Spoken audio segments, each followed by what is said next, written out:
Oh man, it's so stupid, but I love it. Howdy folks, my name is Gizmo, and today I'll be showing you how to build a Redstone Beacon, one that allows you to choose the power up with the click of a button. So if we wait a couple seconds, we'll have haste 2. And as you can see, we have the haste 2, the beacon is being powered. There are 3 game mechanics we're making use of. First of all, beacons can shine through other beacons. Beacons can shine through non-full blocks, like slabs, and we're using a slab here because it kind of looks like an iron block when you're not looking at it too hard.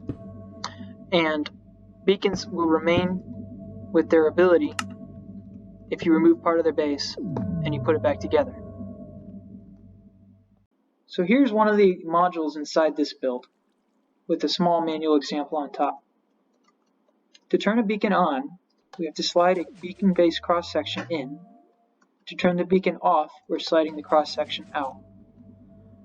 We have to move it 5 times though, so that this center space is perfectly clear and doesn't have any full blocks in the way.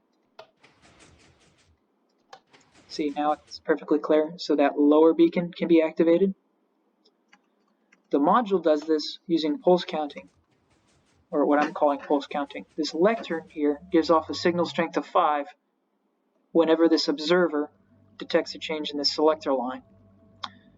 A T flip-flop changes the direction that the pulses are going, either in the red line, which is counterclockwise, or the blue line, which is clockwise. So let's go look at that again. So we turn the selector line off, the cross-section slides out enough that the middle block is perfectly clear so lower beacons can be powered. Turn the selector line on, the cross-section slides in.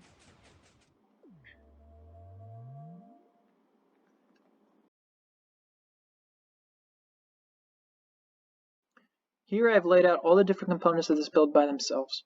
An observer watches the selector line so that whenever it detects a change, it unlocks this lectern, giving off a signal strength of 5 for 1 tick.